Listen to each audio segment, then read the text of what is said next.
மஞ்சள் மஞ்சள் பொதுவா நல்ல காரியங்கள் ஸ்டார்ட் பண்றதுக்கு முன்னாடி இந்த மஞ்சள் எடுத்து வச்சு தான் ஸ்டார்ட் பண்ணுவாங்க. நம்ம வீட்டில் கூட நம்ம அம்மா அக்கா தங்கைகள் நமக்காக நாம நல்லா இருக்கணும்ன்றதுக்காக மஞ்சள் புடவை கட்டிக்கிட்டு தான் வேண்டிக்குவாங்க. அப்படி அந்த மஞ்சள்னாலே ஒரு தனி வைப்பு தாங்க. நம்ம கொடியில கூட அந்த வைப்ரண்டான அந்த எனர்ஜெட்டிக்கான அந்த மஞ்சள் இருக்குமே, அந்த மாதிரி மங்களகரமான மஞ்சள் விளையிற பூமி தான் இந்த ஈரோடு பூமி. இங்க வந்து மஞ்சளை பத்தி பேசாம வேற எங்க போய் பேசுறது? அது மட்டும் இல்ல, இங்க ஒரு மகத்தான ஒரு மனிதரை பத்தி நம்ம பேசி ஆகணும். இந்த ஈரோடு மண் விவசாயத்துக்கும் பேர் போன மண். இங்க நடக்கிற அந்த விவசாயத்துக்கு மிக முக்கியமான ஒரு கவசமா இருக்கிறது என்ன தெரியுமா? காலிங்கராயன் அணை, காலிங்கராயன் கால்வாய். காலிங்கராயன் அணை கட்டினதுலையும் கால்வாய் வெட்டினதுலையும் உயிரான உணர்வு பூர்வமான நிறைய விஷயங்கள் இருக்குது.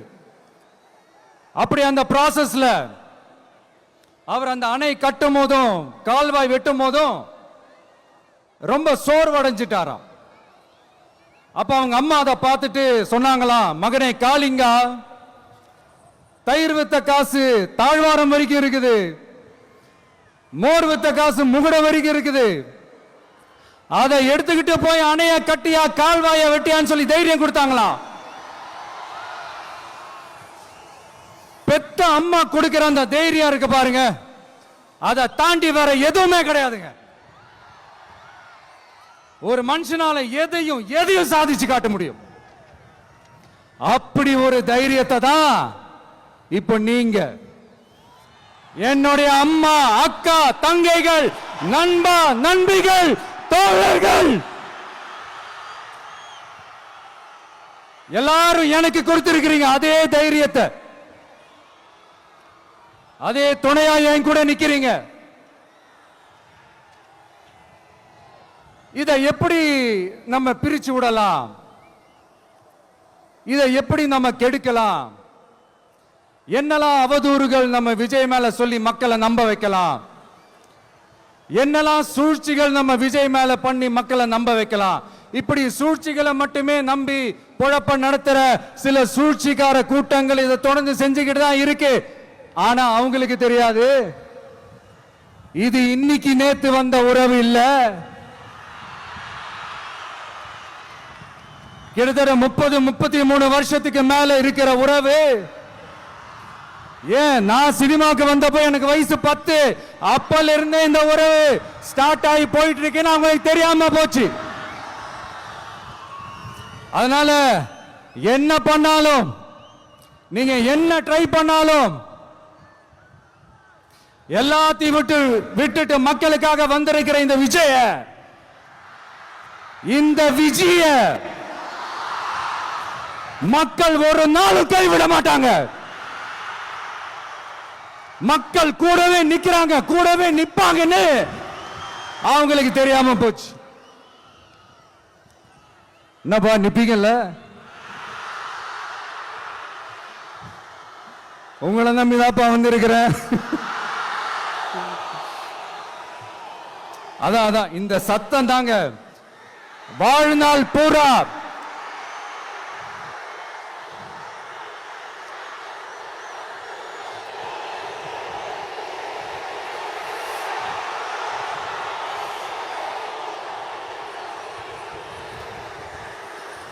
வாழ்நாள் பூரா உங்களுக்கு நன்றியோடவே இருப்பேன்.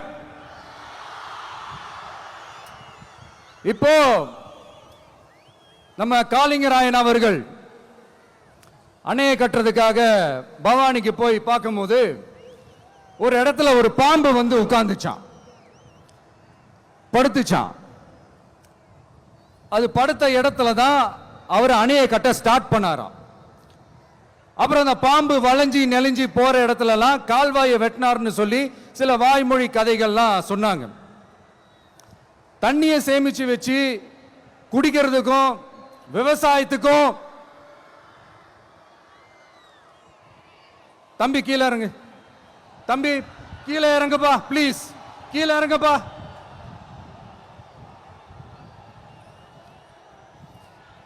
Okay, thank you thank you. கீழே இறங்குங்க,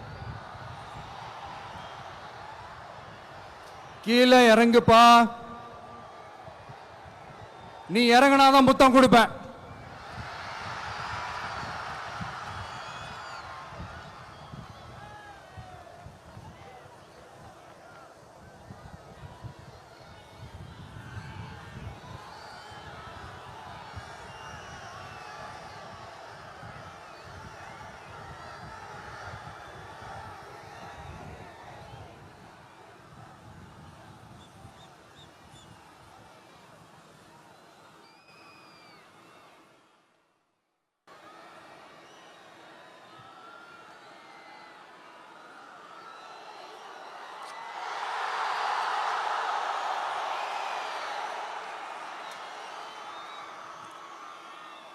இப்படி தண்ணியை சேமிச்சு வச்சு குடிக்கிறதுக்கும் விவசாயத்துக்கும் வழி வகுக்கிறது எவ்வளவு பெரிய ஒரு நல்ல விஷயம்.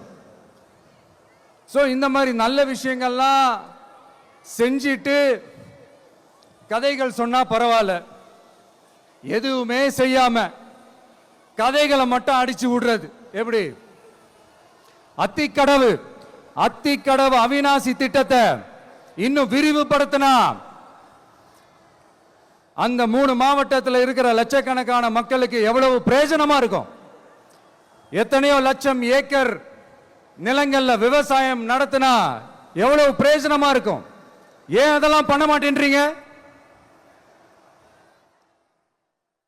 வள்ளுவர் கோட்டத்துக்கு காட்டுற அக்கறைய இங்க மக்கள் வாழ்வாதாரத்தில் கொஞ்சம் காட்டலாம்ல, ஏன் காட்ட மாட்டேன்றீங்க? இங்க என்ன கவர்மெண்ட் நடத்துறாங்களா இல்ல கண்காட்சி நடத்துறாங்களா? இந்த 21ஆம் நூற்றாண்டிலே மக்களை பத்தி எதுவுமே யோசிக்கிறது இல்ல. ஆனா அந்த காலத்திலேயே இது எல்லாத்தையும் பத்தி யோசிச்ச, மக்களை பத்தி, குடிக்கிற தண்ணியை பத்தி, விவசாயத்தை பத்தி, அணை கட்டுறதை பத்தி, கால்வாய் வெட்டுறதை பத்தி, இதெல்லாம் எங்கிருந்து? பவானியிலிருந்து நொய்யலாறு வரைக்கும் கால்வாய் வெட்டி இது எல்லாத்தையும் பத்தி யோசிச்ச காளிங்கராயன் அவர்களுக்கு கோடி கும்பிடு போட்டாலும் பார்த்தாதுங்க. இப்படி அந்த காலத்தில் இருந்த ஒரு ஹீரோவை பத்தி பேசிட்டு இந்த காலத்தில், அதாவது 1920th செஞ்சுரியில் இருந்த ஒரு ஹீரோவையும் பத்தி நம்ம பேசி ஆகணும்ல. ஒருத்தர் இலகிய மனம் கொண்ட ஹீரோனா இன்னொருத்தர் இரும்பு மாதிரி அயன் மேன் தான். எஸ், நம்ம ஈரோடு கடப்பாறை தான்.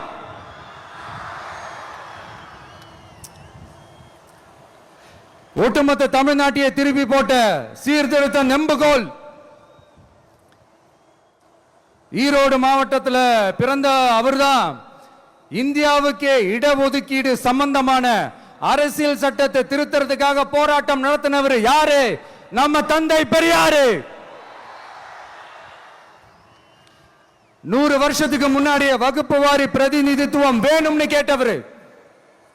அன்னைக்கும் சரி இன்னைக்கும் சரி ஒரு ஆச்சரியத்தோட பார்க்கக்கூடிய ஒரு மனிதர், நம்மளுடைய கொள்கை தலைவர். அப்ப அண்ணாவும் எம்ஜிஆரும் யாரு? பெரியார் அவர்கள் கிட்ட இருந்து எங்களுக்கு தேவையான கொள்கைகளை எடுத்துக்கிட்டோம்.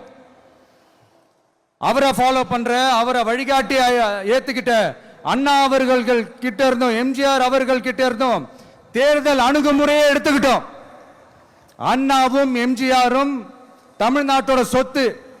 அவங்கள பயன்படுத்துறத பத்தி யாரும் இங்க கம்ப்ளைண்ட்லாம் பண்ண முடியாது. அண்ணா எங்களோடது, எம்ஜிஆர் எங்களோடது, நீங்களா எடுத்துக்க கூடாது அப்படிலாம் யாரும் இங்க அழுதுட்டு இருக்க முடியாது, சொல்லிவிட்டேன்.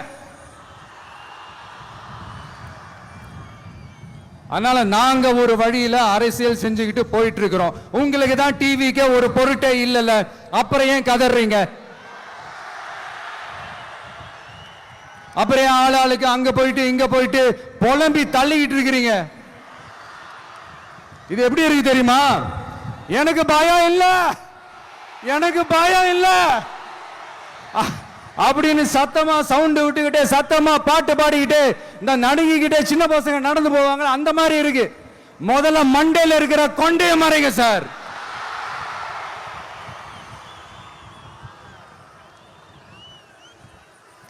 சும்மா மாறு வேஷத்துல மறு வச்சுக்கிட்டு மீடியா ஆளு ரேடியோ ஆளுன்னு இவங்க ஆளுங்களே மாத்தி மாத்தி அனுப்பிக்கிட்டு இதெல்லாம் என்ன மக்களுக்கு தெரியாதுன்னு நினைச்சிட்டு இருக்கீங்களா?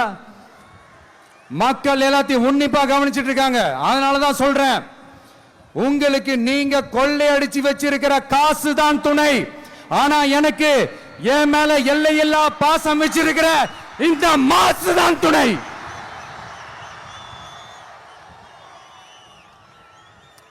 இப்படி நமக்கு துணையா இருக்கிற ஈரோடு மக்களுக்காக நான் இப்போ குரல் கொடுக்கலாம் வந்திருக்கிறேன். சரி, இப்ப விஷயத்துக்கு வருவோம். பெரியார் அவர்கள் கிட்ட இருந்த அந்த செல்வாக்கையும் அந்த பதவிகளையும் அந்த பவரையும் வச்சுக்கிட்டு அவர் என்ன சொன்னார் தெரியுமா? இவ்வளவு செல்வாக்கு, இவ்வளவு பதவிகள், இவ்வளவு பவர் இருந்தோம் நான் ஒரு 5 பைசா காசு சம்பாதிச்சிருப்பேனா? எனக்கோ இல்லை என் குடும்பத்துக்கோ பட்டங்கள் வேணும், பதவி வேணும்னு ஏதாவது கேட்டிருப்பேனா? இல்ல ஏதாவது லாபம் பார்த்திருப்பேனா? இல்ல எதுக்காவது ஆசைப்பட்டிருப்பேனா? ஆனா அவர் பேரை சொல்லிக்கிட்டு அவருடைய கொள்கையை ஃபாலோ பண்றதா சொல்லிக்கிட்டு இப்ப ஆட்சியில இருக்கிறவங்க என்னெல்லாம் செய்யறாங்கன்னு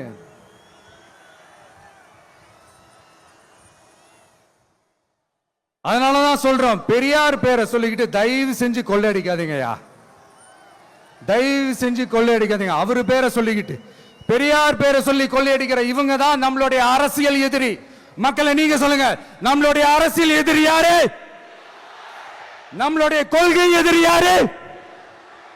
ரிப்பீட், நம்மளுடைய அரசியல் எதிரி யாரு? நம்மளுடைய கொள்கை எதிரி யாரு? உங்களுக்கு புரியுது இல்ல? எனக்கு அது போதும்யா, எனக்கு வேற எதுவுமே தேவையில்லை.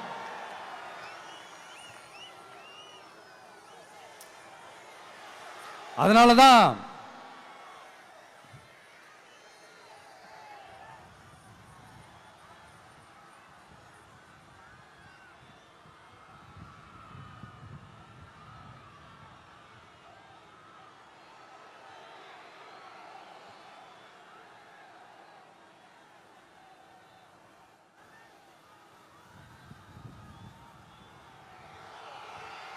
உங்களுக்கு நம்மளை பத்தி நம்ம அரசியலோட நீங்க எல்லாரும் என்னோட அரசியலோட கனெக்டடா இருக்கீங்கன்றது ரொம்ப தெளிவா தெரியுது. அதனால எனக்கு அது போதும். அதனாலதான் எதிரிகள் யாருன்னு சொல்லிட்டு களத்துக்கு வந்திருக்கிறோம். அதனால அவங்கள மட்டும் தான் எதிர்ப்போம். அதுவும் அந்த எதிரிகள் யாரு இப்போ இங்க 2026 சட்டமன்ற தேர்தலில் களத்தில் இருக்கிறாங்களோ அவங்கள மட்டும் தான் எதிர்ப்போம்.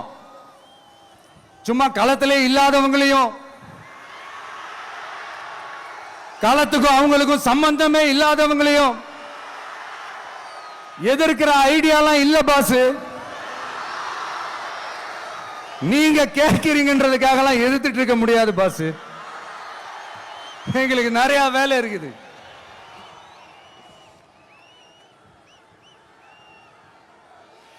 எத்தனை எத்தனை பொய்யான வாக்குறுதிகள்.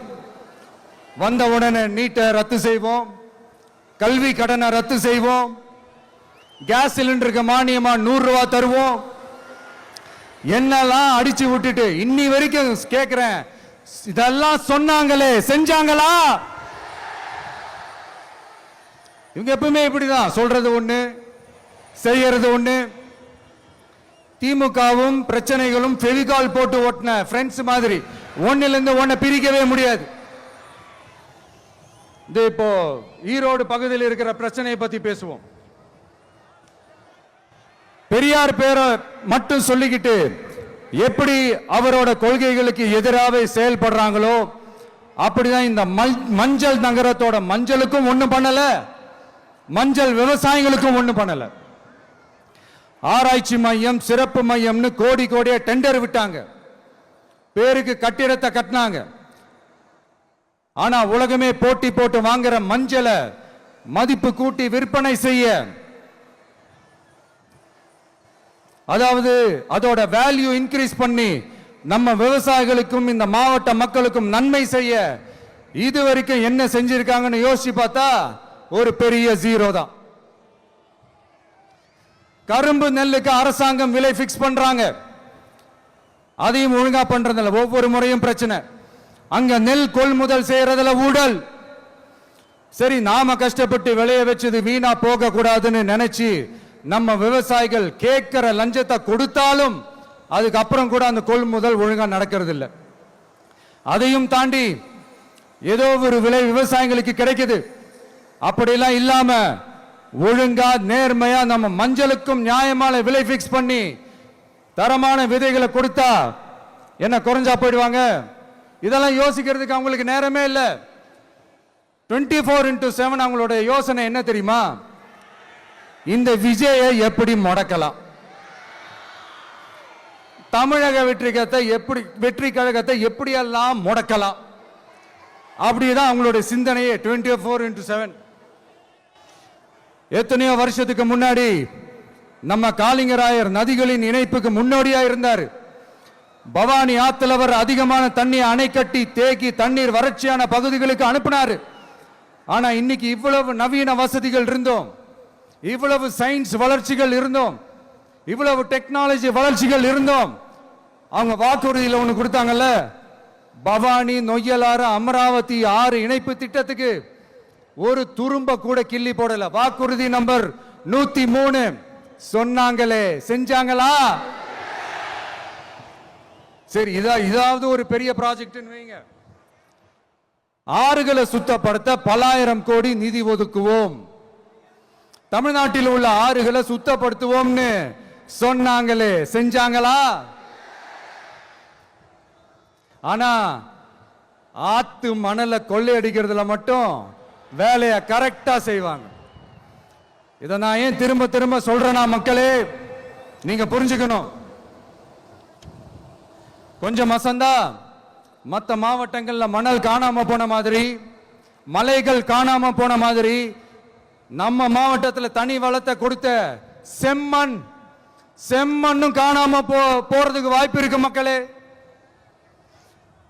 நம்ம மண்ணுக்கும் நம்ம ஆத்துக்கும் நம்ம விவசாயிக்கும் தான் இந்த மோசமான நிலைமை.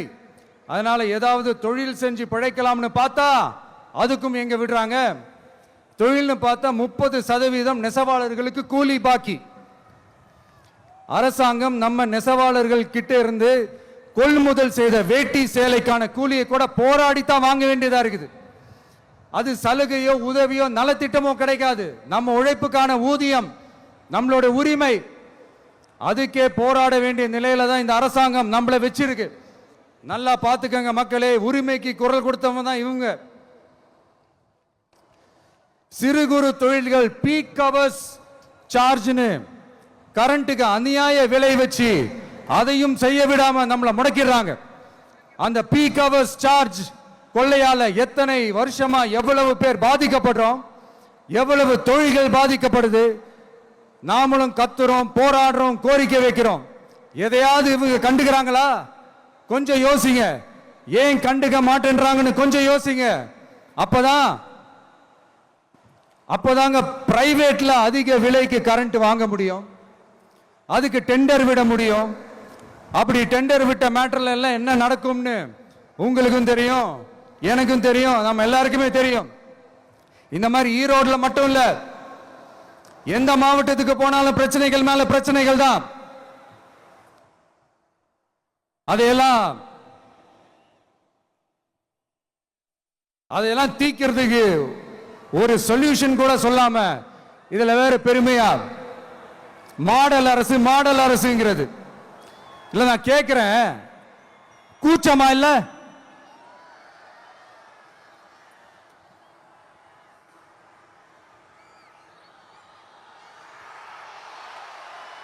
இதெல்லாம் கேட்டா அப்படியே நம்ம பக்கம் யூட்டர்ன் அடிச்சு வந்துருவாங்க. விஜய் என்ன அரசியல பேச மாட்டேன்றாரு, விஜய் என்ன சினிமா டயலாக் மாதிரி பேசுறாரு. விஜய்னா பஞ்சு டைலாக் பேசுறாரு, விஜய்னா 10 நிமிஷம் தான் பேசுறாரு, 9 நிமிஷம் தான் பேசுறாரு. நான் எத்தனை நிமிஷம் பேசினா உங்களுக்கு என்ன சார்? நான் எப்படி பேசினா உங்களுக்கு என்ன சார்? உள்ள விஷயம் என்னன்னு பாருங்க சார். ஒவ்வொரு மாவட்டத்துக்கும் போய் மக்கள் ஃபேஸ் பண்ற பிரச்சனைகளை எடுத்து பேசிட்டு இருக்கிறேன். பின்ன அது அரசியல் இல்லாம வேற எதுதான் அரசியல்? உங்களை மாதிரி தனிப்பட்ட முறையில் தரக்குறைவா அசிங்க அசிங்கமா பேசுறதுதான் அரசியல்னா அந்த அரசியல் நமக்கு வராது. வராதுன்னா நல்லாவே வரும். உங்களை விட எனக்கு அது நல்லாவே வரும். வேணான்னு விட்டு வச்சிருக்கிறோம். அப்புறம் உங்களுக்கு நமக்கு என்ன வித்தியாசம்? காஞ்சிபுரத்தில் நாம பேசும்போது இந்த மாதிரி உங்களால் அமைக்கப்பட போற ஆட்சியில நம்ம ஆட்சிக்கு வந்த உடனே என்னெல்லாம் செய்ய போறோம்ன்றது சிலது சொன்னோம். அதையெல்லாம் தப்பா புரிஞ்சுக்கிட்டு இப்போ சொல்றேன், விளக்கமா சொல்றேன். நான் சலுகைகளுக்கு எதிரானவன் கிடையாது. மக்களுக்கான சலுகைகளை இலவசம்னு சொல்லி அசிங்கப்படுத்துறதுல எனக்கு உடன்பாடு கிடையாது. மக்கள் காசுல மக்களுக்கு செய்யறதை எப்படி இலவசம்னு சொல்லுவீங்க? அப்படியே செஞ்சிட்டாலும் ஓசில போறேன்னு சொல்லி அசிங்கப்படுத்துறீங்க. என்ன கேட்கறதுக்கு ஆள் இல்லைன்னு நினைச்சீங்களா? மக்களுக்கு ஒண்ணுன்னா இந்த விஜய் வந்து நிப்பா, இந்த விஜய் வந்து கேள்வி கேட்பா. இந்த விஜய் எப்பவுமே மக்கள் பக்கம் தான், அதே மாதிரி மக்களும் என் பக்கம் தான். என் மக்கள் மானத்தோட மரியாதையோட கௌரவத்தோட வாழணும். என் மக்கள் யாருக்கும் கீழே கிடையாது. அப்படி அவங்க கௌரவத்தோட வாழணும்னா அவங்களுக்கான வாழ்க்கை தரம் உயரணும். வாழ்க்கை தரம் உயரணும்னா அவங்களோட வாழ்வாதாரம் உயரணும். வாழ்வாதாரம் உயர்ந்தாதான் பொருளாதாரம் உயரும். பொருளாதாரம் உயர்ந்தாதான் வசதி வாய்ப்புகள் உயரும். இதெல்லாம் உயர்ந்தாலே ஆட்டோமேட்டிக்கா அவங்களோட வாழ்க்கை தரம், அவங்களுக்கான மரியாதை, அவங்களுக்கான கௌரவம் எல்லாமே உயரும். இதுக்கான வழிகள், அந்த சூழல்களை அந்த கவர்மெண்ட் அமைச்சு கொடுக்கணும். இதுக்கான அந்த திட்டங்களை செயல்படுத்தணும். இதெல்லாம் செஞ்சாதான் அந்த அரசாங்கம் ஒரு நல்ல அரசாங்கம். இதைத்தான் சொன்னோம்.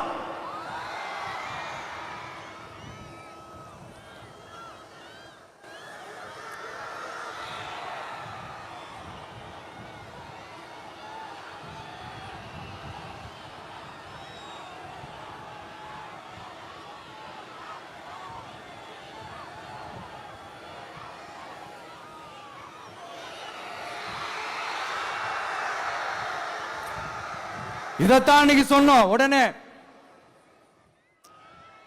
சொன்னா மட்டும் போதுமா? எப்படி செயல்படுத்துவீங்க? நாங்க என்ன வாயிலே வடை சுடுறதுக்கு டிஎம்கேவா? டிவிகேடா?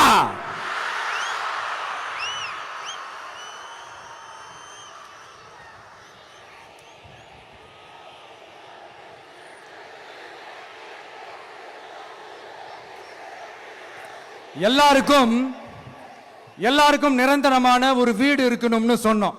உடனே எங்க ஆட்சியிலே நாங்க எல்லாரும் வீடு கட்டி கொடுத்துட்டோமே அப்படிங்கிறது இல்ல. நான் கேட்கிறேன், இங்க உங்களை தான் கேட்கிறேன், இங்க வாடகைக்கு இருக்கிறவங்களே இங்க யாரும் இல்லையா?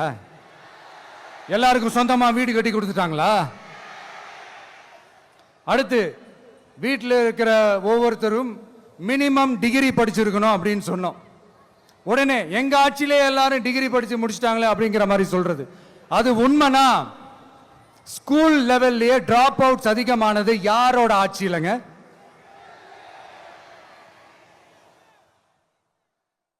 பசங்க பிள்ளைங்க யாரும் ஸ்கூல்ல சேரலன்னு சொல்லிட்டு எனக்கு தெரிஞ்சு 207 கவர்மெண்ட் ஸ்கூல்ஸ் மூடினது யாரோட ஆட்சியிலங்க?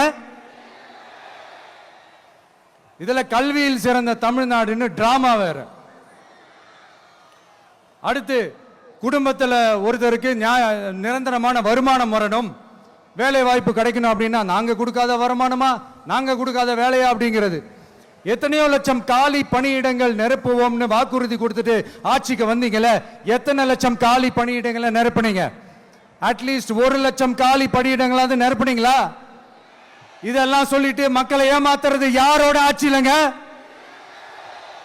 அடுத்து ரொம்ப முக்கியமா பெண்களுக்கு பாதுகாப்பு இல்ல, சட்டம் ஒழுங்கு சரியா இல்லைன்னு சொன்னா தமிழ்நாட்டில் பெண்கள் பாதுகாப்பு தான் அதிகமா இருக்குதான். நீங்க சொல்லுங்க மக்களே, பெண்கள் பாதுகாப்பு இருக்கு, சட்டம் ஒழுங்கு சரியா இருக்கு? அவங்க சொல்றது உண்மையா? அவங்க சொல்றதை நீங்க ஏத்துக்கிறீங்களா? சத்தமா கேக்குதா சார்? இதுதான் ரியாலிட்டி, இதுதான் நிஜம். நம்மளுடைய ஆட்சியில சட்டம் ஒழுங்குல சமரசமே இருக்காது. அதனாலதான் இவ்வளவு ஸ்ட்ராங்கா சொல்றோம், தைரியமா இருங்க மக்களே. இந்த மாதிரி விஷயங்கள்லாம் நம்ம மக்கள் கிட்ட எடுத்து சொன்னா உடனே இந்த இது எடுத்துட்டு வந்துருவாங்க.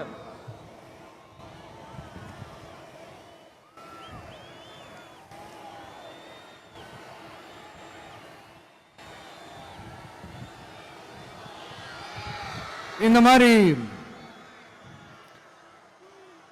இதெல்லாம் என்னென்ன செய்ய போறோன்றது சிலதெல்லாம் காஞ்சிபுரத்தில் சொன்ன மாதிரி சொன்னா எல்லாத்தையும் தப்பு தப்பா திருச்சி பேசிக்கிட்டு அவதூறு பரப்பிக்கிட்டு. நான் கூட யோசிப்பேன், எம்ஜிஆர் அவர்களும் மேடம் ஜெயலலிதா மேடம் அவங்களும் ஒரே வார்த்தையில சொல்லி இந்த திமுகவை காலி பண்ணாங்கல்ல. நான் கூட யோசிப்பேன், ஏன் இவ்வளவு ஹார்ஷா பேசுறாங்க, ஏன் இவ்வளவு ஹார்ஷா அவங்கள திட்டுறாங்கன்னு யோசிச்சது உண்டு. இப்பதானே புரியுது. அவங்க ரெண்டு பேரும் சொன்னதை இப்ப நானும் ரிப்பீட் பண்றேன். திமுக ஒரு தீய சக்தி, திமுக ஒரு தீய சக்தி, திமுக ஒரு தீய சக்தி, திமுக ஒரு தீய சக்தி, தீய சக்தி, தீய சக்தி, தீய சக்தி. என் நெஞ்சில் குடியிருக்கும் ஈரோடு மக்களே,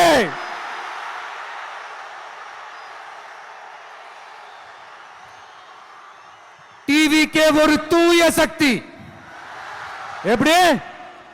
டிவிகே ஒரு தூய சக்தி.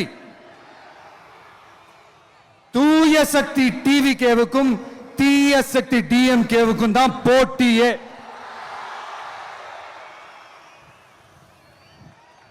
என்ன முடக்கலாம்னு நினைக்கிறீங்க, ஆனா இந்த சத்தத்தை ஒரு நாள் உங்களால முடக்க முடியாது. மக்கள் விரோத திமுக அரசை வீழ்த்த மக்கள் சக்தியான நம்மளால மட்டும்தான் முடியும். அண்ணன் செங்கோட்டையன் அண்ணன் அவர்கள் நம்ம கூட வந்து சேர்ந்தது நமக்கு ஒரு மிகப்பெரிய ஒரு பலம். அந்த மாதிரி செங்கோட்டையன் அண்ணன் அவர்கள் மாதிரி இன்னும் நிறைய பேர் வந்து சேர இருக்கிறாங்க. அவங்க எல்லாருக்குமே அந்த உரிய அங்கீகாரத்தை கொடுப்போம். அது மட்டும் இல்ல, அப்புறம் இன்னொரு விஷயம் சொல்ல மறந்துட்டேன்.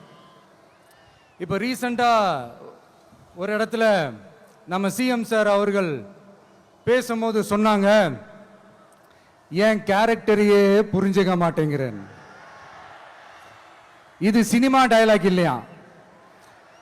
நான் ஏதாவது பேசினா சினிமா டயலாகா? சார் பேசினா அது சினிமா டயலாக் இல்லையா?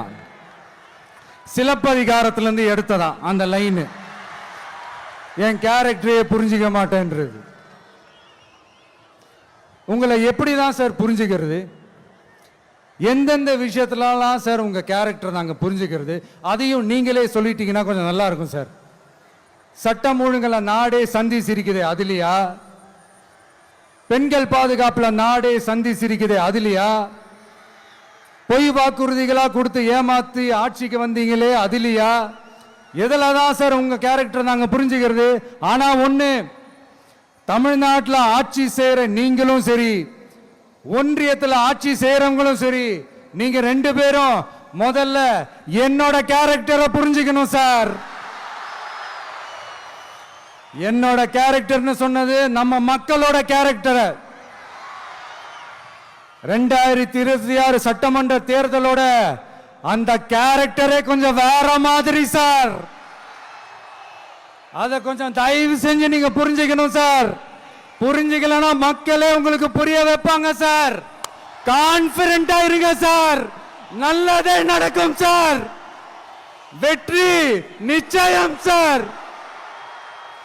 மீண்டும் சந்திக்கும் வரை நன்றி, வணக்கங்க சார். நண்பா, நண்பிகள், இங்க வந்து எல்லாம் வந்து பார்த்தோம், எல்லாம் நல்லபடியா நடந்தது. சேஃபா வந்துட்டு சேஃபா வீட்டுக்கு போயிடுங்க. எனக்கு எல்லாத்தையும் விட நீங்க தான் எனக்கு முக்கியம். தயவு செஞ்சு சேஃப்டியா போயிட்டு வாங்க. ஒரு ஈரோடு செல்ஃபி ஒன்று எடுப்போமா?